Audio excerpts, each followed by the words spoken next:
प्राणों से प्यारे विद्यार्थियों, साथियों, आज हम चर्चा करेंगे कौटिल्य के राजा संबंधी विचार।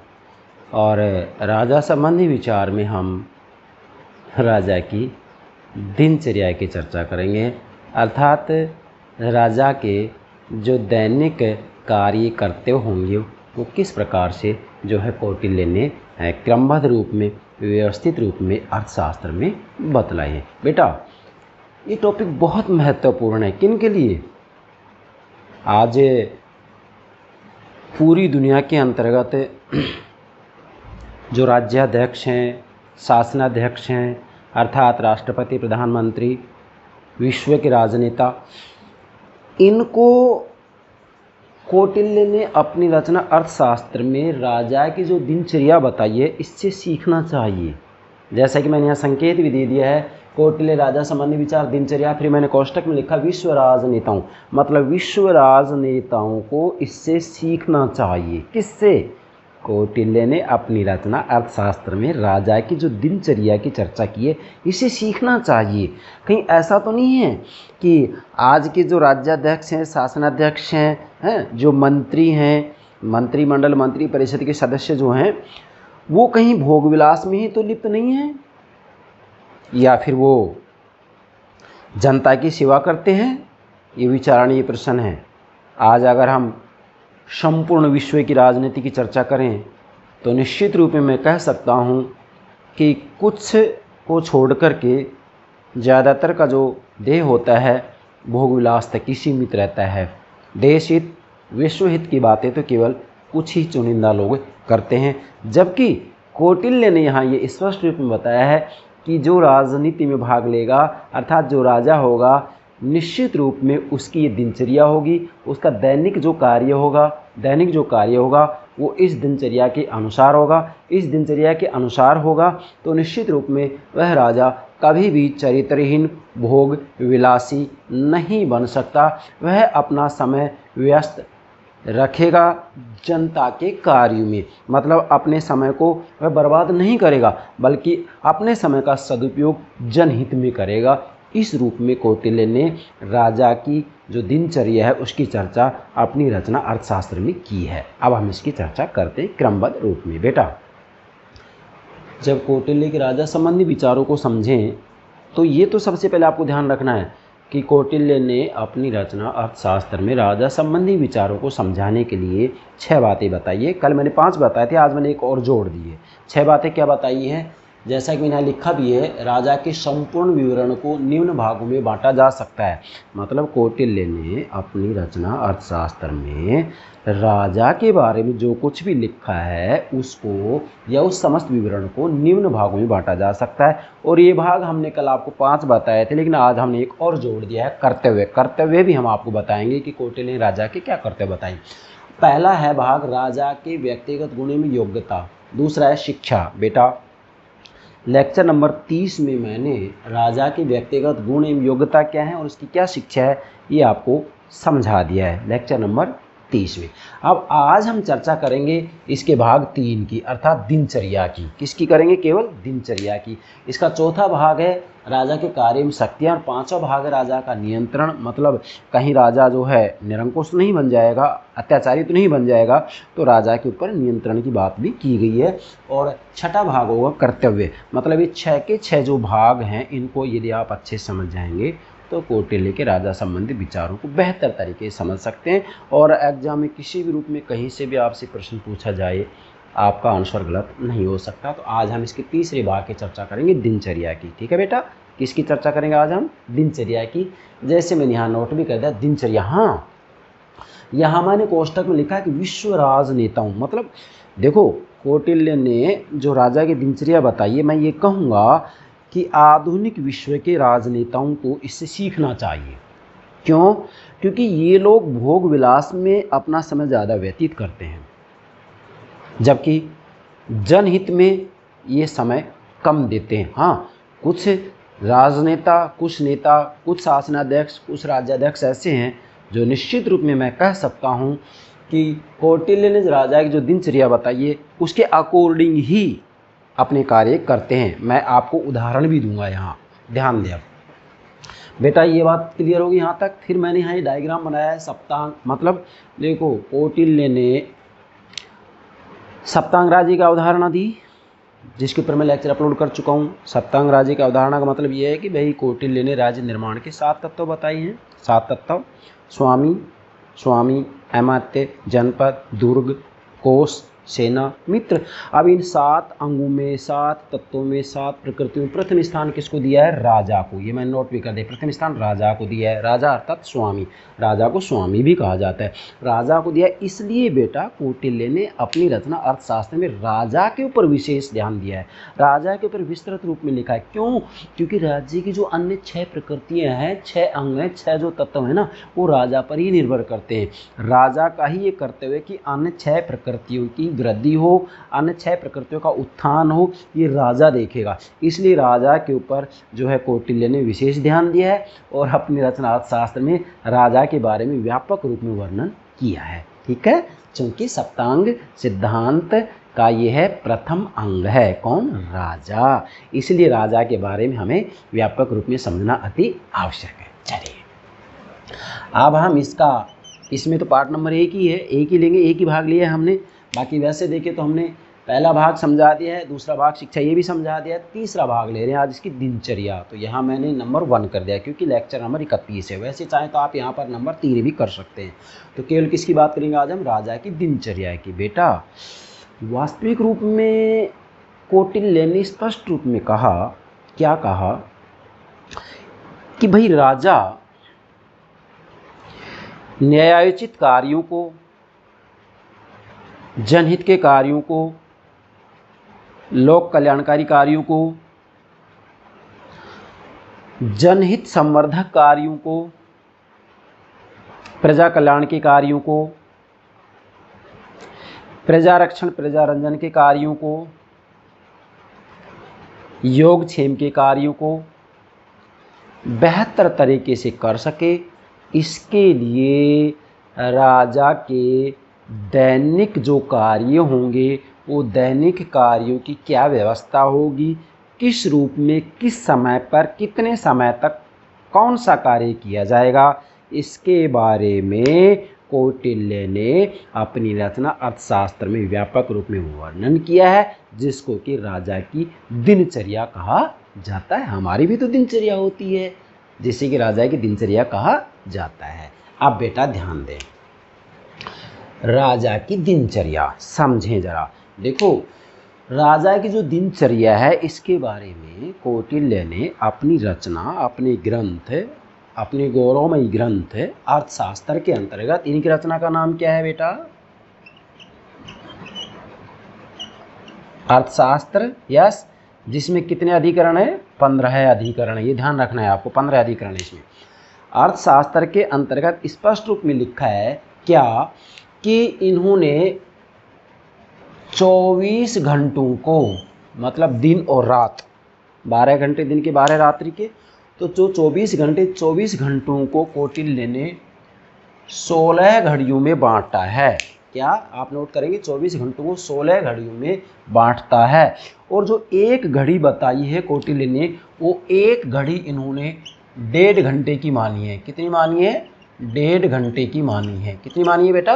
1.5 घंटे की मानी। नोट करेंगे, एक घड़ी 1.5 घंटे की। हाँ, कुछ जो राइटर हैं वो ये जो घड़ी है 16 घड़ियाँ जो बताई हैं, 16 घड़ियों के स्थान पर उन्होंने नालिका शब्द का भी प्रयोग किया है। किसका? नालिका। तो ये भ्रमित नहीं हो आप, कई जगह कुछ लेखकों ने नालिका शब्द का भी प्रयोग किया है। किसके लिए? घड़ी के लिए।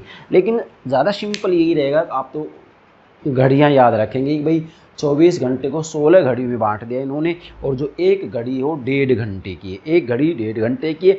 तो इस तरीके से इन्होंने दिन के और रात्रि की 8-8 घड़ियाँ बतला दी है। कितनी कितनी? 8-8 घड़ी। तो 8 घड़ी 8 घड़ी, अब एक घड़ी 1.5 घंटे की होगी, तो इसका मतलब 12 घंटे और 12 घंटे, तो 24 घंटे के बारे में बताते हैं कि भाई राजा को एक घड़ी में कौन सा कार्य करना है। जैसे मैंने यहाँ लिखा है, वैसे देखा जाए तो राजा के विश्राम के लिए केवल 4 घंटे की व्यवस्था की है कौटिल्य ने। बेटा ध्यान दें, कौटिल्य ने राजा के विश्राम के लिए केवल 4 घंटे की बात की है। वैसे यदि आसान रूप में देखा जाए तो कौटिल्य का राजा केवल 3 घंटे ही सो सकता है, बस केवल 3 घंटे। जैसे मैंने यहाँ लिखा भी है, चतुर्थ घड़ी, पंचम घड़ी, निद्रा, निद्रा। एक घड़ी 1.5 घंटे की तो 1.5 घंटा 3 घंटा ही सो सकता है। मैं ये कह सकता हूँ कि आधुनिक विश्व के अंतर्गत भारत के प्रधानमंत्री श्री नरेंद्र मोदी जी की जो दिनचर्या है, वास्तविक रूप में हम कह सकते हैं कि इसके अकॉर्डिंग ही है ज़्यादातर, कुछ बातों को छोड़ करके। अगर इनकी निद्रा की बात आती है, सोने की बात आती है, तो मोदी जी, जैसा कि अब हमने व्यक्तिगत रूप में तो नहीं देखा है, लेकिन जैसा समाचार पत्रों में हमने पढ़ा है, कहा जाता है कि वो 3-4 घंटे विश्राम करते हैं। तो निश्चित रूप में मैं कह सकता हूँ कि उन्होंने किसी न किसी रूप में कौटिल्य के अर्थशास्त्र को पढ़ा होगा, निश्चित है ये बात, क्योंकि 3-4 घंटों से ज़्यादा ये सत्य है कि विश्राम करते भी नहीं है। और वो जो है ज़्यादातर जो समय होता है देश हित के अंतर्गत, विश्व हित के अंतर्गत ही व्यतीत करते हैं। बड़ी प्रसन्नता की बात है। अब लिखें, इसको भी लिख लेंगे, विश्राम केवल 4, मतलब अधिकतम 4 घंटे तक विश्राम कर सकता है राजा, बस इतनी ही बात की गई है यहाँ पर, इससे ज़्यादा नहीं। मतलब कौटिल्य ये चाहता था कि भी राजा का जीवन इतना व्यस्त होना चाहिए कि वह भोग विलास में अपना समय बर्बाद नहीं करे, इसलिए इन्होंने दिनचर्या और रात्रिचर्या की बात की है। अब इन्होंने जो अपनी दिनचर्या की बात की कौटिल्य ने, इसको 2 भागों में बांट दिया, दिनचर्या, रात्रिचर्या। बेटा ध्यान दे, अब वैसे दिनचर्या का मतलब होता है कि दैनिक कार्य दैनिक करते हुए, लेकिन यहाँ इन्होंने राजा की जो दिनचर्या है इसको 2 भागों में बांट दिया। पहला है दिनचर्या, मतलब दिन में क्या करेगा 12 घंटे, रात्रिचर्या मतलब रात्रि के 12 घंटे में क्या करेगा। अब जरा देखिएगा, जो दिनचर्या है, दिन के जो 12 घंटे हैं, इन 12 घंटों के अंतर्गत इन्होंने 8 घड़ी बना दी हैं। 8 घड़ी और 1 घड़ी 1.5 घंटे की हो गई, तो टोटल 12 घंटे हो गए। ठीक इसी प्रकार से रात्रिचर्या में भी 8 घड़ी हो गई, 1 घड़ी 1.5 घंटे की है, टोटल घंटे कितने हो गए 12 घंटे। तो दिन के 12 घंटे और रात्रि के 12 घंटे राजा क्या करेगा, किस किस समय क्या क्या काम करेगा। ठीक है, तो ध्यान दें। सबसे पहले लेंगे हम प्रथम घड़ी, दिन की प्रथम घड़ी। प्रथम घड़ी के, इसको नालिका भी कहते हैं। प्रथम घड़ी के अंतर्गत जो राजा होगा वो प्रजा की रक्षा, व्यवस्था की देखरेख तथा हिसाब किताब की जांच करेगा। बेटा नोट करें, प्रथम घड़ी मतलब 1.5 घंटे तक, 1.5 घंटे तक जो राजा होगा वो प्रजा की रक्षा, व्यवस्था की देखरेख, भाई जनता के जीवन की संपत्ति की रक्षा हो रही है कि नहीं हो रही है, किस रूप में हो रही है, क्या कमियां हैं क्या कमियां नहीं है, ये देखेगा। और इसी के साथ में जो है हिसाब किताब की जांच भी करेगा, आय व्यय की जांच भी करेगा, जिसको कि आधुनिक भाषा में हम बजट कहते हैं। आय व्यय का जो ब्यौरा होता है आधुनिक भाषा में उसको बजट कह देते हैं, आय व्यय का जो विवरण होता है आज उसको बजट कह देते हैं। तो जो है हिसाब किताब की जांच करेगा 1.5 घंटे तक, नोट करें। फिर लिखेंगे द्वितीय घड़ी। देखो बेटा, एक घड़ी 1.5 घंटे की है, द्वितीय घड़ी। अब द्वितीय घड़ी में क्या करेगा राजा, ग्राम व नगर वासियों का प्रशासन, मतलब ग्राम प्रशासन और नगर प्रशासन के बारे में यह देखेगा कि भाई जो प्रशासनिक कर्मचारी हैं, अधिकारी हैं, वो अच्छे से कार्य कर रहे हैं या नहीं कर रहे हैं। ये जो काम है राजा 1.5 घंटे तक करेगा। चूँकि जो पूरा का पूरा प्रशासन है बेटा वो राजा के अधीन ही तो होगा, क्योंकि राज्य के अंतर्गत जो सप्तांग सिद्धांत है या सप्तांग राज्य का उदाहरण है उसमें राजा को ही तो प्रथम स्थान दिया गया है, तो पूरा प्रशासन राजा के अधीन होगा। इसलिए राजा ही ये देखेगा कि प्रशासन अच्छे से कार्य कर रहा है या नहीं कर रहा है, जनता को कहीं परेशान तो नहीं कर रहा है, ये राजा देखेगा 1.5 घंटे तक। फिर आता है तृतीय घड़ी। ये तृतीय, और फिर मैंने यहाँ पर घड़ी नहीं लिखा है, केवल संकेत दे दिया है। तृतीय घड़ी मतलब तृतीय जो घड़ी होगी ये भी 1.5 घंटे की, प्रत्येक घड़ी 1.5 घंटे की है। अब तृतीय घड़ी में अर्थात 1.5 घंटे फिर क्या करेगा, ये स्नान करेगा। ये दिन की बात कर रहे हैं हम, दिन की बात कर रहे हैं। स्नान करेगा, भोजन करेगा और स्वाध्याय करेगा। क्या करेगा, स्वाध्याय करेगा, मतलब स्नान करेगा, भोजन करेगा और स्वाध्याय करेगा। 1.5 घंटे तक राजा ये काम करेगा। उसके बाद में चतुर्थ घड़ी। बेटा नोट करें, मैं आपको ये कह रहा हूँ कि इसकी जानकारी तो राजनीति विज्ञान के विद्यार्थियों को होना बहुत ज़रूरी है। कारण क्योंकि आज जो राजनीति में सक्रिय राजनीति में भाग लेते हैं उन सबको इसकी जानकारी हो तो ज़्यादा अच्छा होगा, और उनको जानकारी तभी होगी जब हम लोग ये बातें उनको बताएंगे। और इसकी जानकारी होगी तो मैं ये कहूँगा कि भोग विलास में अपना समय बर्बाद नहीं करेंगे। जैसा कि आज हम पूरे विश्व की राजनीति में देख सकते हैं कि कितने नेता ऐसे होंगे जो कि केवल 3 घंटे 4 घंटे विश्राम करते हैं। कितनी संख्या मिलेगी आपको ज़रा अंदाज़ा लगाइएगा। लेकिन कौटिल्य ने कहा है कि 3-4 घंटे ही विश्राम कर सकता है राजा, इससे ज़्यादा नहीं। चलिए, चतुर्थ घड़ी जो कि 1.5 घंटे की होगी, इसमें क्या करेगा है, वित्त विभाग का निरीक्षण तथा कैश चेकिंग और नियुक्तियां व स्थानांतरण संबंधित कार्य करेगा। आप बेटा ध्यान दें, चतुर्थ जो घड़ी होगी ये भी 1.5 घंटे की हुई। अब 1.5 घंटे तक यहाँ राजा क्या करेगा, वित्त विभाग का निरीक्षण करेगा। किसका, वित्त विभाग का निरीक्षण करेगा तथा कैश की चेकिंग करेगा, जो कैश है, नकदी है। और इसी के साथ में इसी ही 1.5 घंटे में चतुर्थ घड़ी में ही राजा के द्वारा विभिन्न नियुक्तियां की जाएंगी और विभिन्न अधिकारियों का जो स्थानांतरण किया जाएगा, क्या, विभिन्न अधिकारियों का जो स्थानांतरण किया जाएगा, ट्रांसफ़र जिसको बोलते हैं, स्थानांतरण किया जाएगा। ये सारे के सारे जो कार्य हैं वो चतुर्थ घड़ी में 1.5 घंटे तक करेगा। ठीक है। पंचम घड़ी में 1.5 घंटा, पंचम घड़ी 1.5 घंटे की, सारी घड़ी 1.5 घंटे की है। पंचम घड़ी अर्थात 1.5 घंटे तक फिर मंत्रियों व गुप्तचरों से मंत्रणा करेगा। अब पंचम घड़ी के अंतर्गत जो राजा होगा वह मंत्रियों से और गुप्तचरों से मंत्रणा करेगा। मतलब जो है राज्य के अंतर्गत प्रजा का क्या विचार है, राजा के बारे में जनता का जो है क्या विचार है, ये मंत्री लोग बताएंगे और गुप्तचर बताएंगे कि भाई राज्य में क्या हलचल चल रही है। ठीक है, तो ये जो है पंचम घड़ी में होगा। षष्ठम घड़ी मतलब छठी जो घड़ी होगी ये भी 1.5 घंटे की होगी। इसमें जो है राजा मनोरंजन करेगा। 1.5 घंटे तक राजा मनोरंजन करेगा। अब बड़ी मनोरंजन की बात है एक कि षष्ठम घड़ी में जो राजा को मनोरंजन करेगा, मैंने यहाँ लिखा है प्लेटो। बेटा प्लेटो ने भी वास्तविक रूप में संगीत और व्यायाम के ऊपर बल दिया है। दार्शनिक शासक, दार्शनिक राजा के निर्माण के लिए उसकी शिक्षा के अंतर्गत, उसके पाठ्यक्रम के अंतर्गत संगीत और व्यायाम के ऊपर बल दिया है प्लेटो ने। उसने कहा है कि जिस व्यक्ति के संगीत सुनने से रोए खड़े नहीं होते वो कभी महान व्यक्ति नहीं बन सकता। तो संगीत के ऊपर तो जो है प्लेटो ने भी बल दिया है। क्यों? क्योंकि संगीत सुनने से, अच्छे संगीत सुनने से जो है हमारा मन प्रसन्न होता है, हम मानसिक रूप में स्वस्थ होते हैं। लेकिन प्लेटो ने एक शर्त रखी थी कि भाई जो संगीत है, जो साहित्य, वो अश्लील नहीं होना चाहिए। लेकिन आधुनिक समय में जो संगीत हैं उनमें अश्लीलता ज़्यादा है, ये नहीं होना चाहिए, ये प्लेटो ने कहा है। चलिए, सप्तम घड़ी ये भी 1.5 घंटे की। इसमें क्या करेगा राजा, घोड़े, हाथी, अस्त्र शस्त्रों का निरीक्षण करेगा। मतलब सप्तम घड़ी जो कि 1.5 घंटे की, इस 1.5 घंटे के अंतर्गत राजा घोड़े, हाथी, अस्त्र शस्त्रों का निरीक्षण करेगा। मतलब अपनी जो सैनिक शक्ति है उसका ये अच्छे से निरीक्षण करेगा कि भाई हमारी जो सैनिक शक्ति है वह सुदृढ़ है या नहीं है। ठीक है। और अष्टम घड़ी ये भी 1.5 घंटे होगी। मतलब दिन की जो अष्टम घड़ी है, अब यहाँ कंप्लीट 12 घंटे हो जाएंगे दिन के।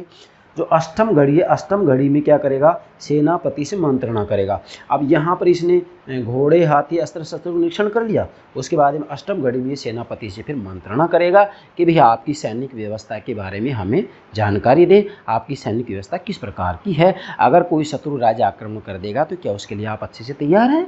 इस तरीके से मंत्रणा करेगा। ये हो गया जो है दिनचर्या, दिन की चर्या, दिन के कार्य। राजा दिन में जो है 12 घंटे तक क्या क्या काम करेगा, कौन सी घड़ी में क्या काम करेगा। तो मैं फिर कह रहा हूँ प्रत्येक घड़ी 1.5 घंटे की होगी। जैसे मैंने यहाँ लिख भी दिया है, प्रत्येक घड़ी 1.5 घंटे की होगी। एक घड़ी 1.5 घंटे की है तो आप खुद लगा सकते हैं। यहाँ पर 8 घंटे तो हो गए, सीधे 8 घड़ी होगी। अब आधा घंटा और जोड़ देंगे तो 8 हो, फिर आधे से 4 घंटे बन गए, 8 और 4 12 घंटे हो गई। ठीक है। अब इसके बाद लेंगे रात्रिचर्या। अब रात्रि के 12 घंटे क्या करेगा ये, चलिए। अब रात्रिचर्या में भी इन्होंने जो है 12 घंटों को 8 घड़ी में बांट दिया और एक घड़ी 1.5 घंटे की होगी। तो प्रथम घड़ी में जो राजा होगा वो गुप्तचरों द्वारा दिन भर एकत्रित रिपोर्ट देखेगा। मतलब प्रथम घड़ी में जो राजा होगा, यहाँ रात्रि की बात आ रही, रात्रिचर्या की, रात्रि के क्या कार्य होंगे। तो प्रथम घड़ी मतलब 1.5 घंटे तक जो राजा होगा वह गुप्तचरों के द्वारा दिन भर की जो एकत्रित रिपोर्ट है उसको देखेगा। ठीक है। नेक्स्ट, अब द्वितीय घड़ी, दूसरी घड़ी है जो, ये भी 1.5 घंटे की होगी। अब 1.5 घंटे तक राजा क्या करेगा, स्नान, भोजन और स्वाध्याय करेगा, है ना। रात्रि की बात आ रही है। स्नान करेगा, भोजन करेगा और स्वाध्याय करेगा। जरा ध्यान दीजिएगा, कौटिल्य ने दिन के अंतर्गत भी और रात्रि के अंतर्गत भी स्वाध्याय के ऊपर बल दिया है। जरा ध्यान दें। और आज के राजनेताओं को सीखना चाहिए कि विधानसभा में, संसद में जाएं उससे पहले उनको स्वाध्याय करना चाहिए, जिससे कि संसद में और विधानसभा में जाकर के फालतू की ड्रामेबाजी नहीं करें। वहाँ पर केवल थप थप हाय हाय नारेबाजी, क्या है ये, क्यों? अगर इस दिनचर्या रात्रिचर्या के हिसाब से चले तो ऐसा नहीं हो सकता। आप तैयार होकर के जाइए विधानसभा में, संसद में, कंप्लीट आपका जो टॉपिक है उसके ऊपर कोई भी जो है विधेयक है प्रस्तुत किया जा रहा है, पक्ष विपक्ष में जो भी बोलना है अच्छे से तैयारी करके जाइए। फालतू में वहाँ पर ड्रामा करना, शोरगुल करना, हुड़दंग मचाना, इससे क्या फ़ायदा होता है? हमारे तो नुकसान होता है, इससे हमारे तो नुकसान होता है। संसद की एक कार्यवाही में अनाप शनाप पैसा खर्च हो जाता है, विधानसभा की कार्यवाही में अनाप शनाप पैसा खर्च हो जाता है, तो इसका वजन किसके ऊपर आता है? सामान्य जनता पर ही तो आता है। तो ज़रा ध्यान दें आप। चलिए, तृतीय जो घड़ी है वह भी 1.5 घंटे की। इसमें राजा क्या करेगा? गायन और वादन से संबंधित काम करेगा। गायन और वादन एक प्रकार से मनोरंजन से संबंधित होगा ये। अब जरा देखिएगा, दिन में मनोरंजन की बात की गई, रात्रि मनोरंजन की बात की, क्योंकि निश्चित है कि जो संगीत होता है इससे क्या होता है कि जो मस्तिष्क होता है वह स्वस्थ होता है, मानसिक तनाव जो होता है वो दूर होता है, मन प्रसन्न होता है, जरूरी है। लेकिन इसमें मैं तो ये कहूँगा, हालांकि प्लेटो ने तो स्पष्ट रूप में कहा कि संगीत में अश्लीलता नहीं होनी चाहिए, तो आज भी मैं ये कहूँगा कि संगीत में अश्लीलता नहीं होनी चाहिए। अगर संगीत में अश्लीलता है, अश्लील संगीत चलचित्र हम देख रहे हैं, तो फिर ऐसे मनोरंजन से कोई फ़ायदा नहीं है, बल्कि हमको वो भोग विलासी बनाएंगे। इसलिए आज की राजनीति में जो है मैं ये कहूँगा कि शुद्धता नहीं है। चलिए, चतुर्थ घड़ी ये भी 1.5 घंटे की है और पंचम घड़ी ये भी 1.5 घंटे की है। तो चतुर्थ और पंचम घड़ी जो कि 1.5 घंटे की, ये निद्रा अर्थात 1.5 घंटा ये जो है 2 घड़ी तक राजा सोएगा। इसका मतलब टोटल 3 घंटे तक सोएगा ये। अब जरा आप देखिएगा कि राजा केवल 3 घंटे ही सोएगा। अगर आज के राजनेताओं को, आधुनिक विश्व के राजनेताओं की बात करें तो बेटा कितने राजनेता ऐसे होंगे जो केवल 3 घंटे ही सोते हैं? ज़रा ध्यान दीजिएगा।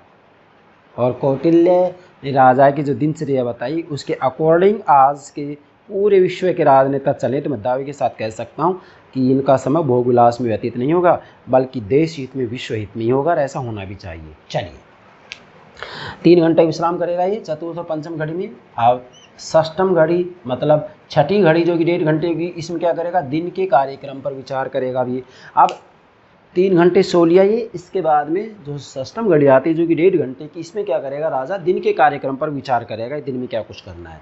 उसके बाद में सप्तम घड़ी ये भी 1.5 घंटे की, इसमें गुप्तचरों से परामर्श करेगा ये। मतलब यहाँ पर जो राजा हो गुप्तचरों से परामर्श करेगा। और अष्टम घड़ी ये भी 1.5 घंटे की, यहाँ पर क्या करेगा राजा? आचार्य पुरोहित से भेंट करेगा, आचार्यों से और पुरोहितों से आदि से, मतलब आचार्य पुरोहित आदि से ये भेंट करेगा। क्योंकि जो आचार्य होते हैं वो शास्त्रों के ज्ञाता होते हैं, और शास्त्रों के ज्ञाता होते हैं तो किसी न किसी रूप में जो है राजा को अच्छी मंत्रणा ही देंगे ये। ठीक है, तो ये जो है आचार्य और पुरोहित से भेंट करेगा। ये 8 घड़ी इधर होगी, 8 घड़ी इधर होगी, टोटल 16 घड़ी होगी। एक घड़ी 1.5 घंटे की होगी है, टोटल समय 24 घंटा होगा। तो मतलब राजा 24 घंटे को किस रूप में मैनेज करेगा, इसके बारे में कौटिल्य ने बड़े व्यवस्थित रूप में बताया। अगर आज विश्व के जो राजनेता हैं इसके अकॉर्डिंग चलें तो डेफिनेटली कहा जा सकता है कि राजनीति में अपराधीकरण को सदा सदा के लिए समाप्त किया जा सकता है। सत्य सत्य सत्य। चलिए, अब यहाँ एक बहुत महत्वपूर्ण बात नोट करनी है बेटा आपको। क्या? अब ज़रा देखिएगा, मतलब कितनी गहरी बात कौटिल्य ने कही है, और आज विश्व के राजनेता इस चीज़ को भुलाते जा रहे हैं। मैं तो भारत की बात बोलूँगा कि भारत के राजनेता भी इस चीज़ को भुलाते जा रहे हैं।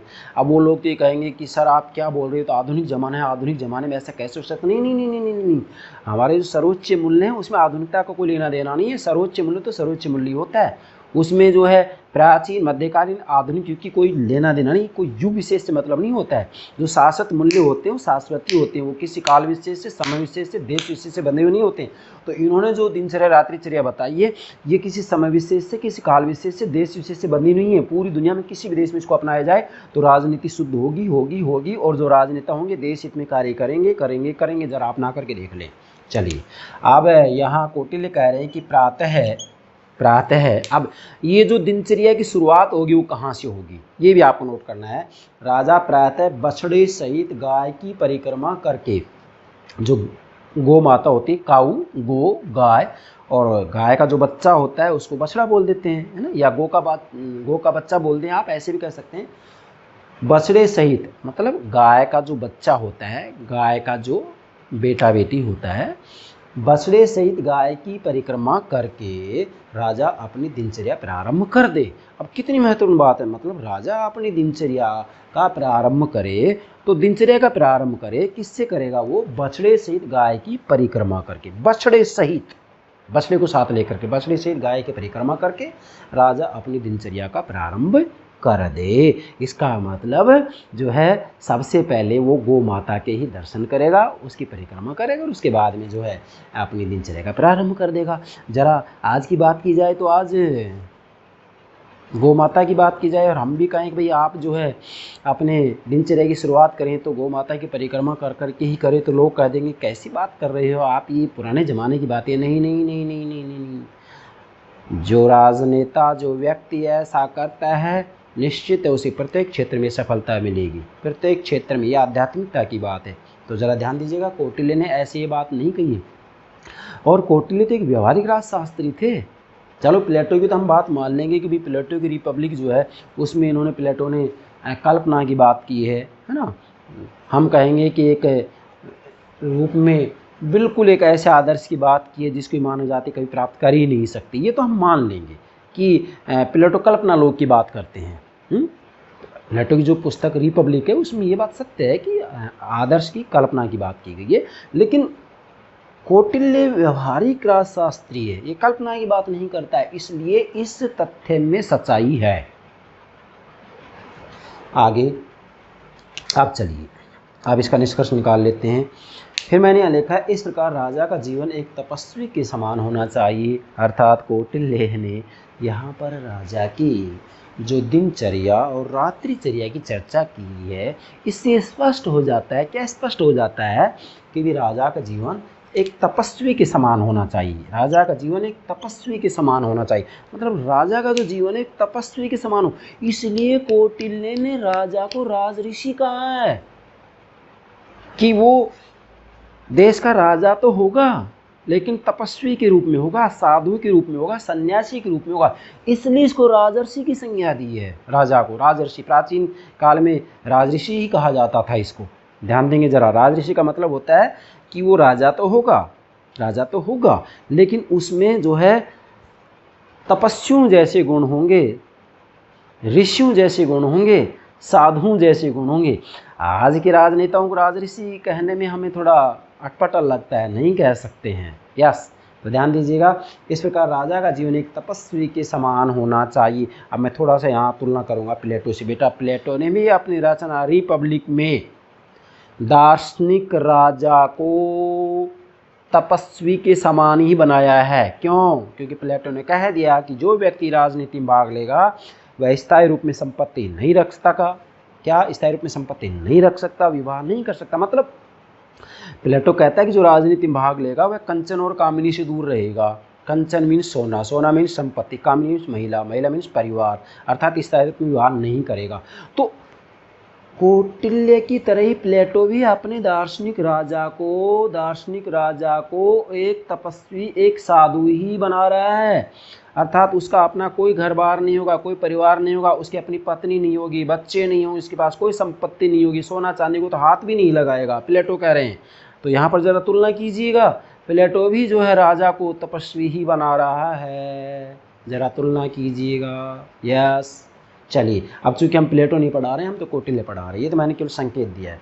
अब बेटा यहाँ पर एक विद्वान हैं भगवान दास केला, नोट करिए भगवान दास केला। कौटिल्य की विचारधारा को स्पष्ट करते हुए आप लिखेंगे यहाँ, कौटिल्य की विचारधारा को स्पष्ट करते हुए, मतलब दिनचर्या के बारे में कौटिल्य की विचारधारा जो है उसको स्पष्ट करते हुए एक विद्वान है भगवान दास केला, इन्होंने कहा है दैट कि राजपद का ऐश्वर्य, बेटा ध्यान दिया, राजपद का ऐश्वर्य कांटों के मुकुट के समान है। कांटों के मुकुट के समान है, फूलों का मुकुट नहीं है, ये कांटों के मुकुट के समान है, जिसे सेवा भाव से ही ग्रहण किया जा सकता है। मतलब कांटों के मुकुट के समान है, और ये जो मुकुट है ये कांटों से लथपथ है, तो कांटों के मुकुट को केवल वही धारण करेगा जो कि सेवा भाव से जाएगा। आज की तरह नहीं है। आज लोग, जैसा मैं सुनता हूँ कि एक बार हम चुनाव जीत जाए उसके बाद में तो हम 7 पीढ़ियों तक का धन कमा लेंगे। बस आपने बता दिया कि आपका लक्ष्य क्या है? नहीं। आज तो जो राजपद मतलब शासनाध्यक्ष, राज्याध्यक्ष, मंत्रियों का जो ऐश्वर्य है वह कांटों के मुकुट के समान नहीं है, बल्कि फूलों के मुकुट के समान है। और जिसे ये सेवा भाव से ग्रहण नहीं करते हैं, बल्कि ये बोल दो यहाँ, सेवा भाव से ग्रहण नहीं करते हैं, बल्कि धन हड़पने के भाव से ग्रहण करते हैं, कुछ को छोड़ करके। सच्चाई है। आज की पूरे विश्व की राजनीति की बात बोल रहा हूँ, पूरे विश्व की बात की नहीं, पूरे विश्व की बात है।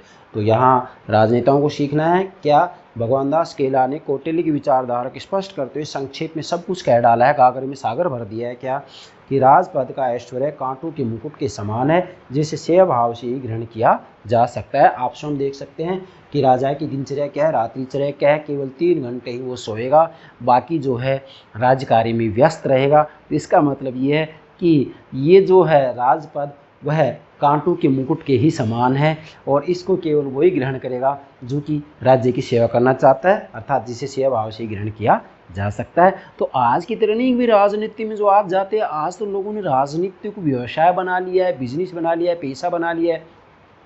हमारी भारतीय राजनीति की तो शैली यही है। क्या? मैं तो स्पष्ट कह रहा हूँ, व्यवसाय की शैली, बिजनेस स्टाइल, पैसे की शैली है। आज हमारी राजनीति की शैली पैसा शैली है, व्यवसाय शैली है। राजनीति को व्यवसाय बना लिया लोगों ने, पैसा बना लिया लोगों ने, धंधा बना लिया लोगों ने।